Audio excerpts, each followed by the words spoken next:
So I've been vegan for nearly 2 years, in a week or so. And Congratulations. originally, yeah, actually it went quick. I think if I started out saying I was going to do it for a month, but I'd missed veganuary and gone. It was probably March the 7th, I think, and it was my daughter's birthday party. She was 3, and everyone told me I wasn't allowed to be vegan. And that's pretty much what prompted me to be vegan. But I have a very good friend who's also vegan, and she would call herself an activist. And I think she influenced me while I was pregnant because she came to look after my eldest daughter while I was overdue with the second daughter. And she never actually got to meet her because she ended up being 2 weeks overdue. And we said, no, she's not allowed to stay in that long.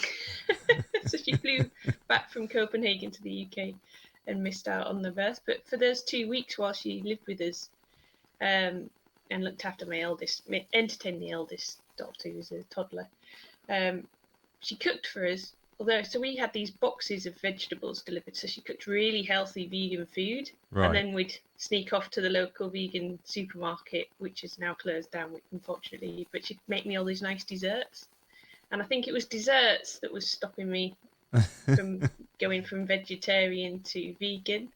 But I think the reason I became vegetarian was because my husband's vegetarian. He's a lifelong vegetarian, and he made it easy for me.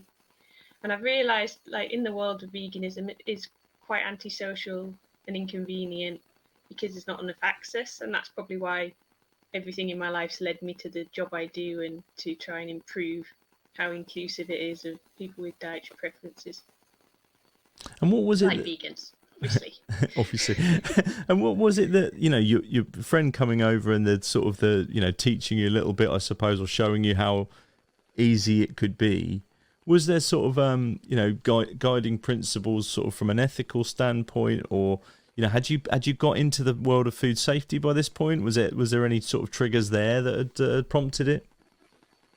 Yeah, I've already been working in food safety for about 10 years, and I've been vegetarian only since after my daughter was born. So I didn't turn. So my daughter was turning. Was she turning 2 or was she turning 3? Wait a minute, it's 2 years ago. So she was returning 2.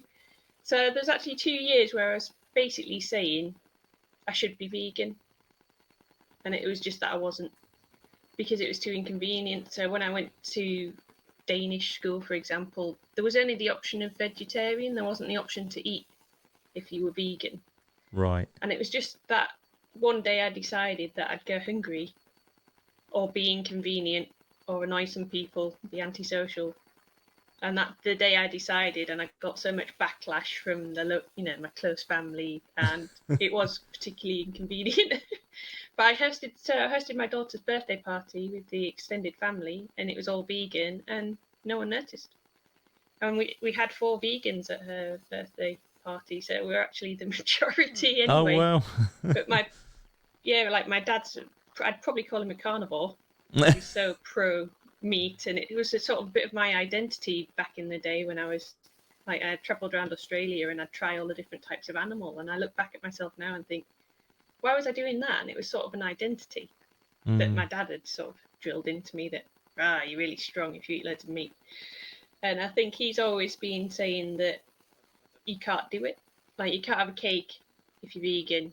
You'd miss out on all these things if you're vegan, and I was just proving him wrong basically. And it stuck. So after a month, I felt quite good, and it got easier and easier as you learn to shop and you learn to cook different things and find some protein somewhere else, or learn that it's in vegetables. So I might work in food safety, but it doesn't mean I know much about nutrition or cooking. Right, I see. I So just know about bacteria in food. I see. I see. So, so was that a bit of a learning journey for you, particularly with kind of little ones? Did you feel any sort of sense of pressure that you needed to make sure that nutritionally you were well versed? Yeah, because I was also, I think it was a sort of an awakening that I realised I'd been brainwashed by the food industry to believe that you can't be pregnant and be vegan.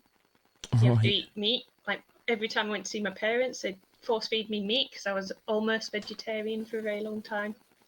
I used to just eat chicken because there wasn't a vegetarian option.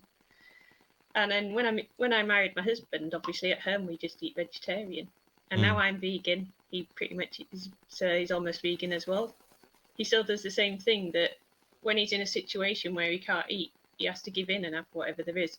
And I think that's the place a lot of people are stuck. Yeah. So this kind of like, they're not being convenient options when you're out and about and so on. Well, there's certain places, like at work, and in Denmark it's really common to get your food included before tax. Right. So it's quite a good deal if you get good food at work. And it's one of the well-known caterers as well. And some, especially during the pandemic, they completely forgot about veganism, and it's just it's an afterthought. Whereas actually, if you can please vegan, you can please a lot of people, all the people with a problem with milk, allergy sufferers, vegetarians. Obviously, they probably like a vegan option as well, and it's variety. And you can always add cheese or egg or meat to a very good vegan option that hasn't got any contamination. And in my industry, where I go around sort of chain restaurants and franchises, there's just contamination everywhere. And if you look at the McPlant or the Impossible Whopper, they're cooked on the same grill as meat, so it's actually saturated in animal product there. Or it's advertised as plant-based, but it's got cheese and mayo on it. And you're like, well, you realise they're not plant-based. It just seems widely accepted that that's plant-based. And I think it's a bit of a disappointment when you find something's got cheese on it. Or you're charged like it has cheese or mayo on it. Yeah. And it's actually, you've had it taken off and then it's not really very appealing, or it has no sauce, or it's dry, or it's always like the vegans are repelled. Oh, we don't want to attract vegans. We don't want to attract allergy sufferers. It's a bit like they think it's extreme, or it's an extreme minority, when actually it's quite a lot of people. Yeah. Millions. Sort of, from a cultural standpoint, and forgive my absolute sort of ignorance on this, but where is kind of Denmark on the vegan journey? If I think about like where the UK is at, it's we're still a very small number, but you see vegan options everywhere, vegan restaurants popping up all over the place. It's out and about. What's it like in Denmark? It's interesting because I also work in Sweden, which is only 30 miles away. Right. Less 30 kilometres. And they're very good at the vegan option, or the plant-based option. And it is plant-based. So even in the sort of supermarket, you can get something quick that's perfectly vegan, and it's got all the labelling. But then so when I'm comparing franchises in different countries as well, it's like I went to Iceland and I was a bit surprised how good Reykjavik is at vegan options. But obviously it's very touristic and they want to capture as many people as possible. So I've seen this sort of gap in the market where the big companies are not able to cater for vegans because they can't separate the food preparation. Right. And because a vegan option may contain, or definitely contains, it says may contain on it, but it likely contains. Or if it definitely doesn't contain, they've just put may contain on there for legal, to get rid of liability. Yeah. So there's this whole vegan food's not safe for allergy sufferers. And there's more allergy sufferers, as in the animal products in vegan food. There's more of them than vegans. So why wouldn't you cater to them? And I think it's just because people like the Vegan Society and all these trademarks, if they require that there's no may contain label on there, then there might be a lot less logos out there. So there's a lot, it'd reduce the availability of vegan food. So I can see why they don't require it. But at the same time, allergy sufferers might look at vegan on the label, on the front, and not turn over and realise it's not suitable for if you've got a milk allergy. Right. Not suitable if you've got a fish allergy. Even if it's a lemon tart, it might have fish in it, or crustaceans. It might have gelatine from fish in it because it's made on the same machine as the vegan product. Wow. And sometimes they put that on there because it's made in the same factory. Sometimes it's the same machine. And in a restaurant, it might be cooked in the same oil or fried on the same grill, or on the same, like if it's a burger, it goes through the same charbroiler. So it's not a may contain. They're only reporting the may contain or traces or in the allergy. They have these allergy menus, or maybe they just say it verbally in some countries. So they're actually excluding the allergy sufferers, even though it's a vegan option originally when it arrives at the restaurant. It's not vegan anymore when it arrives on your plate. Wow, you've blown and it's my... just something no one cares about. No one cares. That's the main upsetting thing, and I think I'm a bit angry about it, and that's why I'm writing a book about it and trying to encourage restaurants to have a clean vegan option that serves everyone. It's an inclusive option. It serves all the people with allergies, intolerances, if they're plant-based, vegan, whatever they want to call themselves, or if they've got a religion where they want to avoid eggs or milk. Or allergies don't include beef and pork and the other animal products. If it's not a common allergy, it doesn't have to be on the label. Wow. You've blown my mind a bit, sure. Heather. Already. You've blown my mind a bit. And I think, yeah, I've blown my own mind a little bit, because this plant-based thing is really, I don't understand why you would call it plant-based when it's got cheese on it. And I think that's confusing for the consumer. It really is. It really is. I just want to sort of circle back there, because this bit around the benchmark of the vegan trademark, and I know there's a few of them. There's the vegan societies, and there's a couple of others knocking around as well. But I actually made a mistake with bee label recently. That's a little bee. Yes, yeah, but they do vegetarian as well, and I hadn't realised it was a vegan. It was in the vegan fridge, but it was actually only vegetarian, and it contained egg. And I was like, oh my gosh, it's too similar. The vegetarian and the vegan is too. So, in your experience, is that essentially the benchmark is incredibly low? Is that essentially the premise of what, if I've got you right there, that the benchmark of that trademark is just way too low? So there's no ingredient that is an animal product, and there's nothing in the processing that's an animal product. So there's no deliberate animal product in there.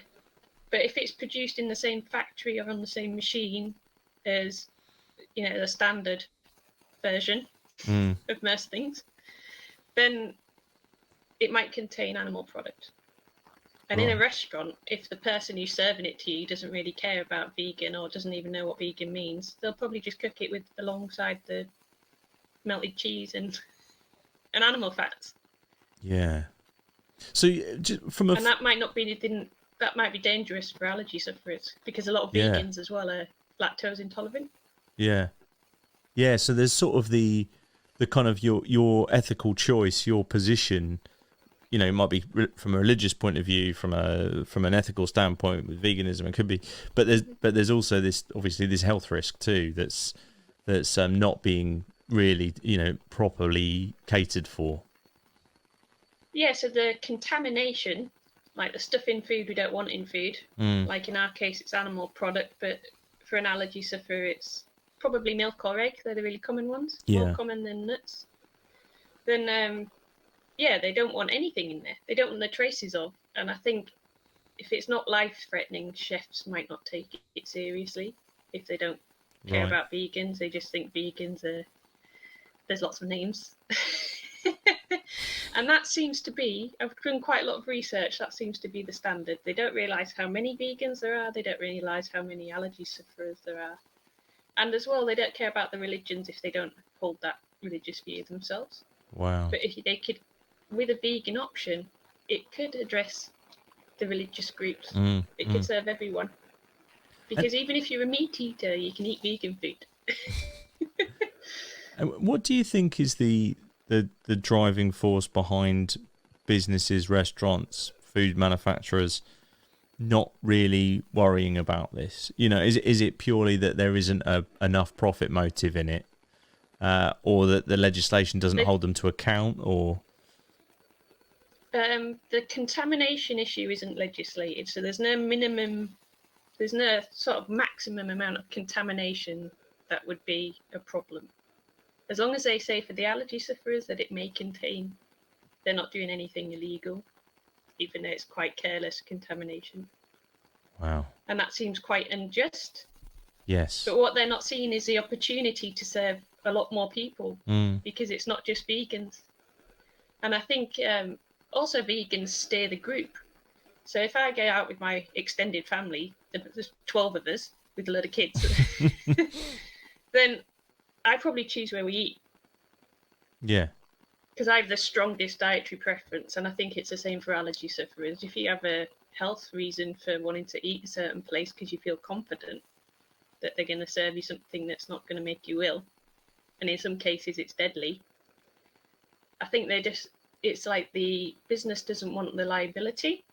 I don't want to take that responsibility, but you're actually turning people away and the group they would have eaten with, because it might be inconvenient to serve a vegan or an allergy sufferer if you don't have something ready for them. But if you have something on the menu that's adaptable to all these different dietary preferences, you could save, all the people in the group. So it's a sort of multiplying factor.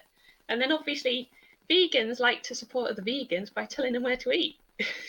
Yeah. So you've got a network effect as well. So it's actually 2 layers of amplification of organic marketing and reach. Yeah.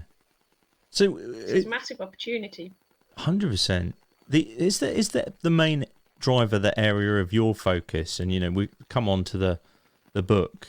But is the main driver of your focus to kind of get to restaurateurs and business owners, or is there or do you see that the legislation's got to follow first before they will kind of toe that line? I think legislation can only do so much because it has to be enforceable, and there's no legislation that will make them care. And there is, in the UK, the law's changing, so they have to do a lot more with allergy labelling in restaurants. So it's actually more for the grab and go sort of sandwiches in packaging, because there's been quite a lot of high profile deaths in the UK.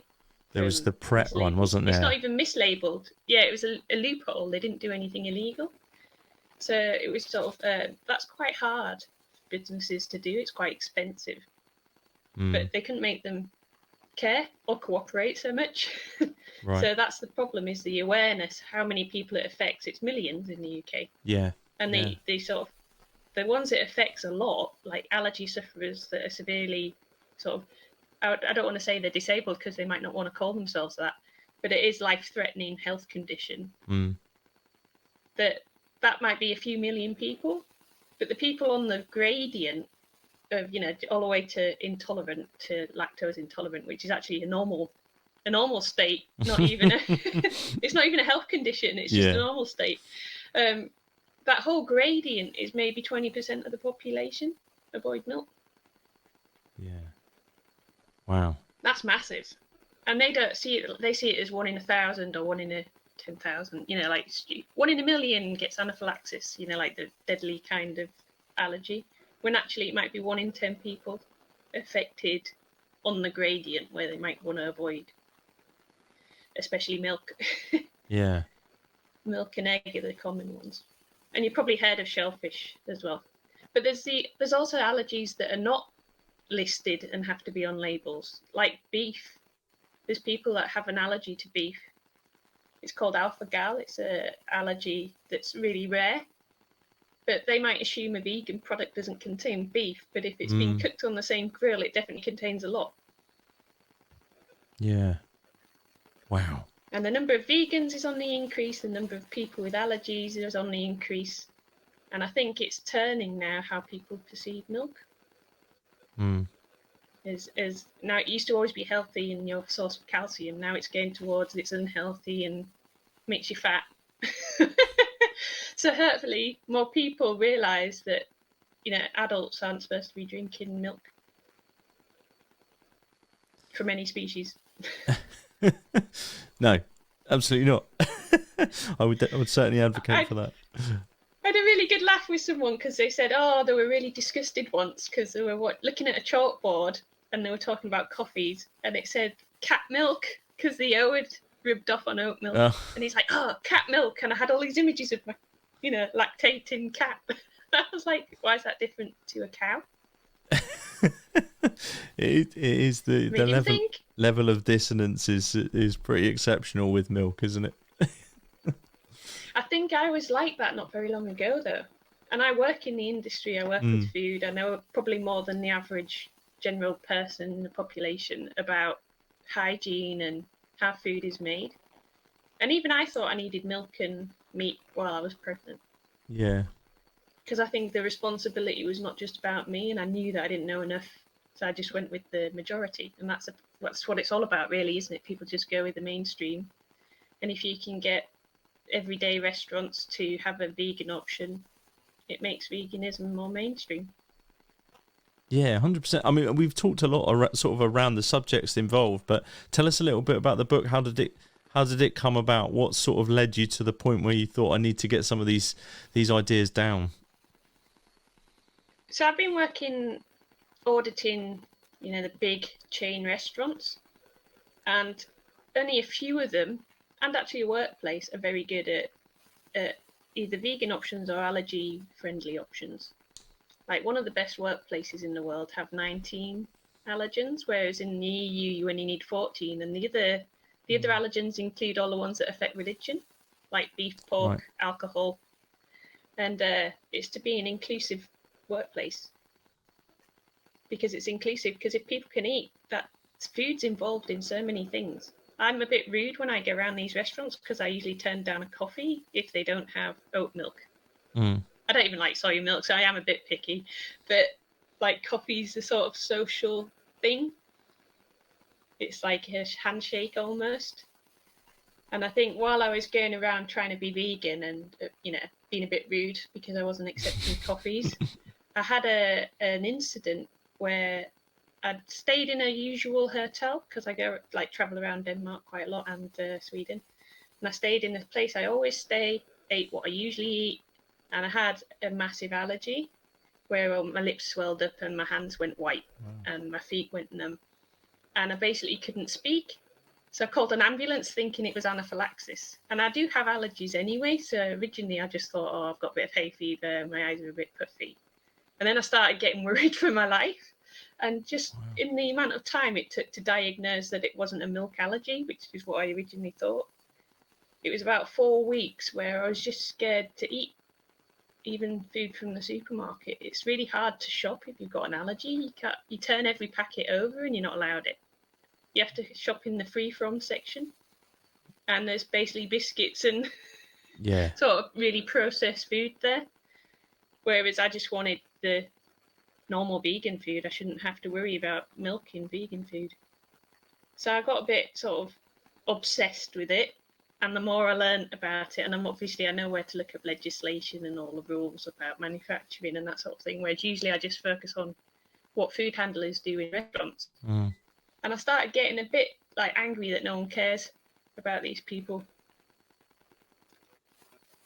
So allergy sufferers are excluded from everyday life because they can't eat with their colleagues, they can't eat with their schoolmates, they can't attend the work events. And it's sort of, if when we were talking about the vegan leads the group, the allergy sufferer probably leads this even stronger reason to lead the group if you wanted to celebrate something like a wedding. But that stays where you have the wedding. If you want someone to attend who's got an allergy, you're going to go somewhere where they have good allergy management. Yeah. So So it's actually a really good marketing strategy to be welcoming to vegans and allergy sufferers and all of their dietary preferences. yeah, 100%. I'm sort of almost surprised as you say it, that there isn't anybody out there kind of who's thought about this. You mentioned that there's like one employer that you've seen who's got the full 19 on the allergy list and so on. Have you seen any businesses in your line of work who are leading the charge in this regard? I do. I can't name them, unfortunately, because then you'd know I work with them. Of course. But there are some. I There do are have a some out few. there. There's a few I'd like to work with in the UK that are already really good with their what's Mm. available online to look up if they have allergy-friendly stuff. And I did criticise them originally. I was going to criticise them in my book, but just before I sent the book to editor, I looked them up again and they'd fixed the problem because they'd removed this may contain requirement. So you could select what can I have on your menu that doesn't contain milk and I'm vegan? And originally I could have 3 cakes because they're probably bought in and they're bought in from a factory that doesn't have milk. Right. But they've changed it so you could have every section of the menu, there's an option. And what they've done is they've taken the responsibility to contact the manufacturers to ask them what are the risks. And I think it's just the motivation not to put the may contain on there for the manufacturers isn't there because there's no demand for it from the restaurants. And it's sort of like a misalignment of who's responsible. And some people would say that the allergy sufferer is responsible. But it's not their fault they have an allergy and they don't know how you cook food and they don't know what the manufacturer's done. So it's a bit unfair that the liability is put on the consumer because they've accepted the may contain.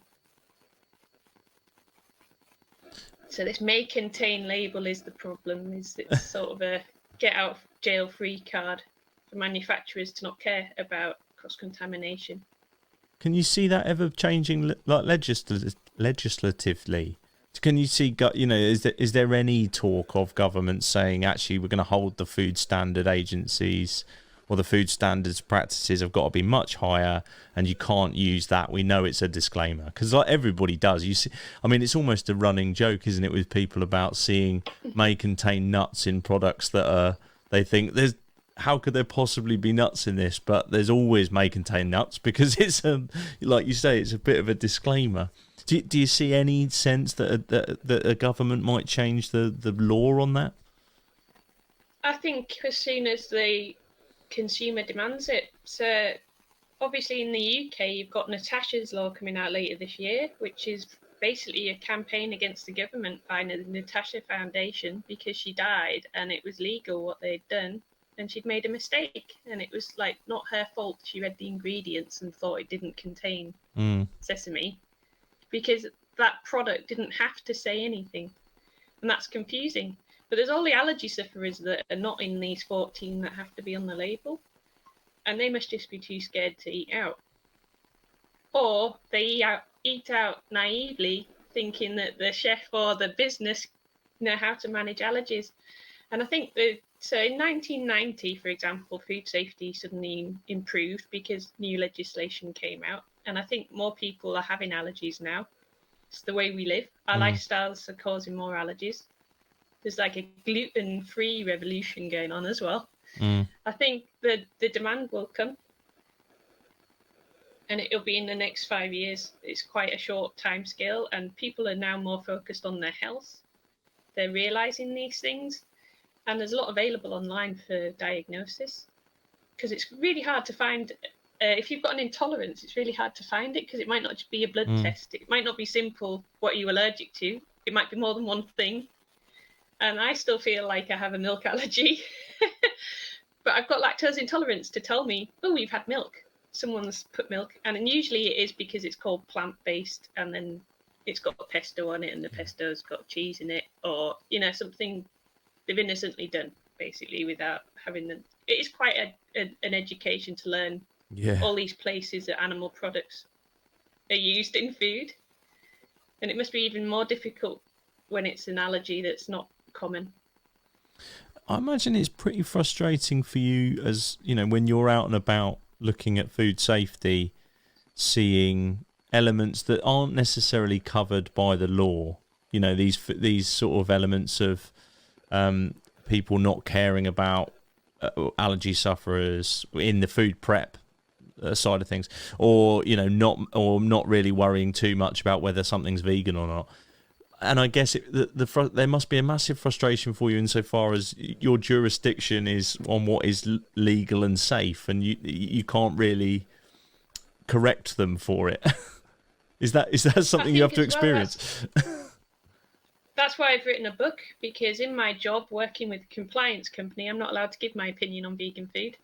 I'm only allowed to say what the standards of the franchise are. So if I'm meeting a brand standard, it's usually better than the legal standard by far, because the legal standards are only to stop people dying or getting injured. They're not anything about quality. They're not about quality and food safety. So if it's full of chemicals, as long as they're legal chemicals, it's allowed. There's all sorts of things that we eat that It Wow. should, like, the amount of sugar for a start is not healthy. But that's not what food safety is about. It's about Mm. not having bacteria that can poison you. And it's even been difficult with viruses because people in the food industry probably understand what they do to prevent food poisoning with bacteria, but they might not necessarily think about allergies because usually you can cook things and that kills it, and that's quite safe once it's cooked, especially raw meat. You wouldn't eat raw meat because it'll make you sick. Once Mm. you've cooked it, as long as you've cooked it hot enough for long enough, it's safe to eat. But that doesn't help you if you've contaminated something with animal products, cooked it, there's still the animal products there. And that's the problem with fryers and grills and all these tongs and anything they use throughout the day. So you sort of cross contaminating with an allergen instead of bacteria, and that's not in most people don't think about that. Even parents of people with allergies. So if you get a child with a milk allergy, that's a huge education to know how to keep them safe. And it's not on the normal food handler's mind, and it's not what they're taught when they learn about hygiene. They learn about bacteria. So allergies is sort of optional. Right. So the law only makes you tell people if they can eat it safely. It doesn't mean you have to be able to serve them. I see.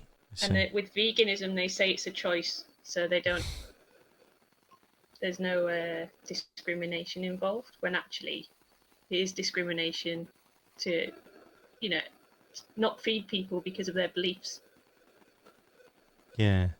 There's been a and I don't know if it's if this has extended into Denmark, but I don't know if you saw. I think it was back last year. There was a court case with an employer in the UK over. It wasn't necessarily around food, but around um, the protection of somebody's sort of the recognition, if you like, of veganism as a belief system, and therefore needed to be protected under the law.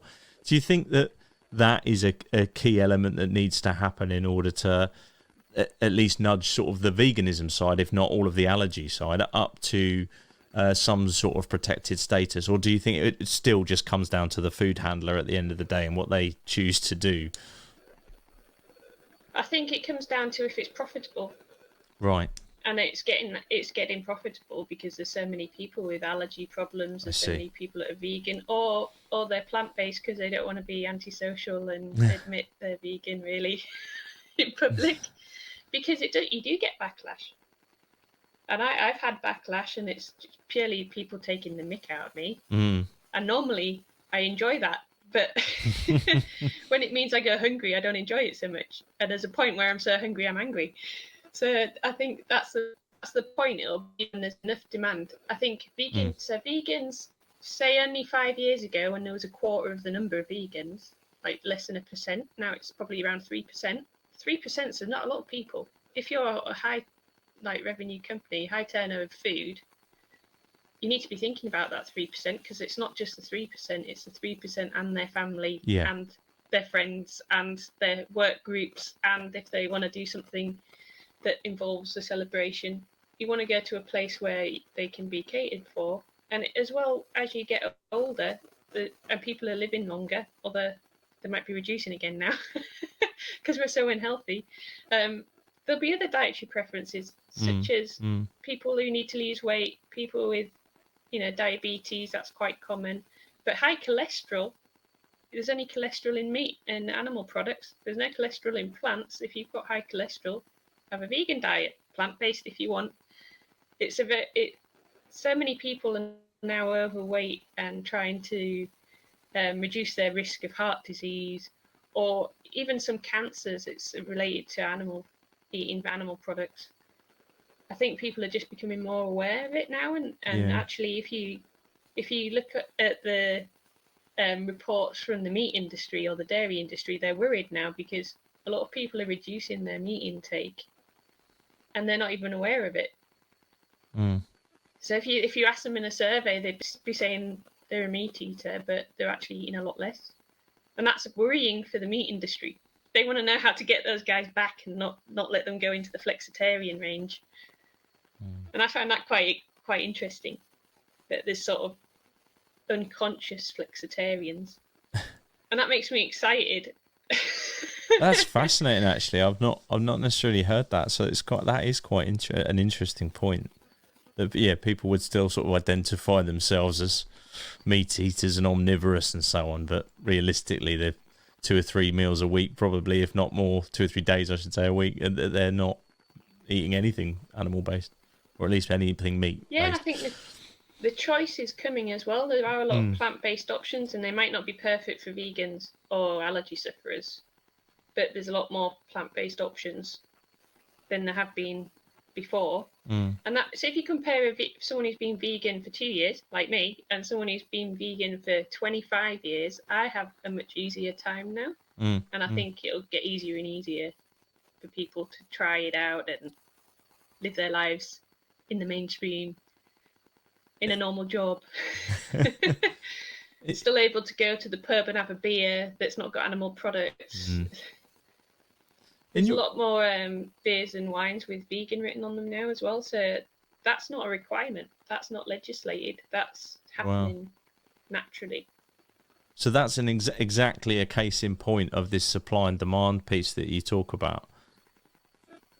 Yep. It's just what's vegan isn't written in legislation. Right. And I think you were talking about Geordie back in December. He released a book. I've got it here actually, just right next to me. I'm reading his book, Ethical Vegan. So he says he just matches the Vegan Society definition, and maybe that should be the legal definition of what you're allowed in a food product in order to call it vegan. Do the in your dealings with restaurants and employers, any kind of food provider, do you is there some common obstacles that they will give you, like into resistance to you sort of advocating for what you advocate in this inclusive approach to their offer? Well, what usually happens is, to make something vegan, they take something out. Right. And they don't necessarily adjust the price. So I've always say that, well, that's unfair. You should at least, and especially I had a nachos once, and they took everything off it: the sour cream, the cheese. I think there was even some meat on there, chicken or something. And I said, oh, well, there's not much left. Could I have extra salsa and extra guacamole? And they charged me for it. So I'd paid an extreme price for these really rubbish nachos. I was so annoyed. And they'd said they had vegan options, but they'd misunderstood. They thought I said vegetarian. So I was basically forced to eat somewhere that they weren't actually serving vegans. And I think that's the sort of the perspective of anyone who's not vegan. They haven't thought about it. Like, they don't know pesto contains cheese. And that's quite often the sauce they would offer you, because it's green as well, maybe. And, people don't know how food is made. And it might even be the people handling the food and making the food. They're not trained chefs. Right. They're just people that put food together. Like, I used to work in McDonald's. I didn't know what I was doing. I didn't even know anything about food safety. And they trained me, and I was just immature. I didn't really care. I was just very quick on the till. That was my superpower in working in that sort of environment. And I was the same age as all of my co-workers. It was really quite social. But as far as looking at cross-contamination in a kitchen, they don't have the space to cook it on a separate grill. So places like McDonald's and Burger King, they can't adapt their menu because by the limitations. They'd have to retrofit all their kitchens. But what they do to include vegans is they say, oh, you can have it microwaved. But isn't that massively inferior quality for the vegan? And that's the trouble. I think they don't consider the vegan in advance. So what they would have to do to adjust takes a lot of time, and it can go wrong, and there's a lot of errors. And when it's something like replacing the patty with a plant-based patty, or the cheese with plant-based cheese, it is more expensive for them. They don't have the turnover for that product. They probably have a lot of wastage of an expensive product, so that some people have complained that the vegans would be subsidised by the typical eaters. But that will change as demand goes up as well. And you don't always have to feed a vegan fake meat. But that pleases the flexitarians, and there's more of them. There's more of them than there are vegans. So if you could sort of rewrite the current system, what would you essentially be kind of advocating for? How would you describe it? That essentially, just think about your menu from the perspective of as many groups as possible, rather than thinking about, just like you said earlier with the nachos example, taking away your meat menu to adopt some sort of offering for some people. Would it be a rewrite of the menu? I've got a solution to this, is you turn the menu upside down. And this was actually, people I interviewed for the book came up with this independently. So several people came up with this independently, and it would work really well for airlines because it would reduce their carbon footprint and they could use it as a sustainability achievement. But you start with the vegan option as the base. And then if you want to add whichever meat, that's extra.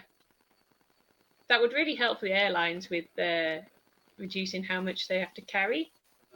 And I'm sure a lot of people, especially students, would appreciate the reduced price for the only option there is to eat, especially on longer haul flights. Obviously, that's not really a problem right now, as we're not traveling so much. But I think in places where it's compulsory to eat, like hospitals, schools, workplaces, that should be obligatory to have a vegan option, because it does include all these groups. And actually in Denmark, that's what they're lobbying for, and it'll be approved. It's just going through the process that all public institutions have to have a green, because they don't want to call it vegan, option. But it's also for health. People should have the option to eat healthier. And the Denmark is very much like the UK. They're very porky and cheesy. They're like their major exports. So there's 6 times as many pigs in Denmark as people, because it's an agricultural country. You can't really get away with any of the traditional places to eat without there being some pig or cheese involved, or cream. But that's their major exports to the UK as well, is bacon and lurpak. So it's a cultural learning. But I think you asked me this earlier about the differences between the different countries, and I think that's one of the things about Sweden and Denmark are very pro sustainability, and now they're actually trying to invest in plant-based infrastructure because they can't feed their own population if they continue with just animals. They don't have enough land. That's the worldwide problem, isn't it? We've got too many people. How are we going to feed them all? It's a lot more efficient to skip the cow, or the cows particularly. You can reduce your carbon footprint by 70% by giving up beef for the average person. Do you think that messaging, the environmental, the green, is, as much as us as vegans will want to advocate, I mean, there is all kinds of different vegan viewpoints, but as much as us as vegans probably would want to advocate from the animal welfare point of view and the, taking of another being's life, do you think the environmental, that land usage argument sort of carries more weight with organisations, governments, and sort of the mainstream populace? That's a very good argument. If you meet an environmentalist that calls themselves an environmentalist, ask them why they're not vegan. Because that is the number one control that we have over our life and consumption. You probably can't get away with not using as much water, or you can reduce plastic to a level. You can do all these things to try and protect the environment, but the one thing you should do is look at your plate. And even if you just reduce how much red meat you eat, you're already reducing your impact. Do you see people joining those dots? From in your experience, Because I think, people are I becoming think more and more aware, climate change there's wise, a anyway. plant-based revolution going on, and it's for health and environment Mm. first. And then when they're in the system, in the matrix, and they're getting all this plant-based stuff thrown at them on Facebook and on Google, then they start to become aware of these things that they've probably always ignored because they just think it's the extreme vegans, activists, and that sort of protesters. I think a lot of people shy away from that because they want to fit in. And it's just a basic human reaction to being told something you're doing is not good, is you defend yourself. And I even defended myself because I didn't want to give up cheesecake. I was just really enjoying giving up cheesecake and it tastes good. But even though I was vegetarian, cheesecake's not always vegetarian. But I knew that, but I still pretended to myself that it was vegetarian to eat cheesecake. And it was just because I didn't know how to change. And I do know a very good vegan cheesecake place now. So I think once you discover there's a way, you can't unlearn it. Mm. And I think I don't always call myself an ethical vegan because I know there's so many things I don't know yet. I've just discovered that greetings cards are quite often coated in gelatin. And gelatin is one of my least favourite animal products. It's worse than cheese for me. It's worse than the dairy industry because it's just the boiling of the remains, It's that I think sometimes we have cultural disgust. Like I don't like pig's trotters and tongue and brains and lungs. Just when I was a meat eater. And that's what I think of when I think of gelatin is just like carcasses. It's a gruesome image, isn't it? Yeah, I wanted to send my friend a birthday card, and I was like, I'm just going to send you a load of vegan chocolate because I can't figure out how to get you a birthday card easily enough and ensure that it's vegan. Because I can't unlearn that now, because I didn't know that. So you can't sort of account for what you don't know. 100%. And people are learning. I think people are more informed now as well because a lot of people have been sat at home for so long during the pandemic that they've learned a lot about their health. Maybe they've learned a lot about how to cook, and then they've learned a lot about they can make nice things themselves. They don't have to buy takeaways and things. And I think that'll be demanded quality now, moving forward. Like the new norm will be, we have to have a very local place that can provide for all of these new diets. And I think the younger generation are going very plant-based. Yeah, 100%. I think you're right that there's definitely felt like the last year and the pandemic has probably pushed some people's knowledge on a lot further, a lot quicker. Like you say, probably reconnected us with our kitchens and our home cooking ability and so on. I know personally it's done wonders for our sort of our palates, from a personal perspective. We're not eating out, we're not eating as prepared as much, there's less grabbing and going, there's more investment in time with family cooking. And I sort of actually feel like I fear almost the going back to normal, because I almost don't want to lose some of that. I suppose we'll see how that pans out. Yeah, and I sort of don't want to go back to normal because I think I'll have to look at too much waste. So when I go in a restaurant that's a normal restaurant, like when I see loads of chicken breasts in the waste bin, I'm like, oh, that's however many chickens. Whereas now I sort of want to just do things online where I can reduce that, and I know I'm reducing it and I don't have to look at it myself. Yeah. So I think I definitely do, thanks to all this time, I do have a better life goal or like a plan where I want to go. I think it has helped a lot of people in that way, that it's given them time to think about their lives and their meaning. And we are short of time, so why wait to start the health kick? Or a lot of people have quit smoking, even the vegan friend that converted me or helped me see that it was possible to be vegan, she quit smoking because it was increases your chance of getting COVID. Mm. And obviously, if you're touching your mouth with, it's also that sort of transmission as well. And I think a lot of people who have been overweight are probably worried that they're more susceptible to, because they call it comorbidities or other health problems. And what does that mean? That can be anything. Being overweight is a health condition. It'd be great to sort of just make sure that folks know exactly where they can get the book, and the the title for everybody. Whereabouts could they go to find out some more? So my book's available for pre-order at book.heatherlandex.com. However, it will be available on Amazon when it's edited, to make it a bit easier for people, especially in the UK with Brexit.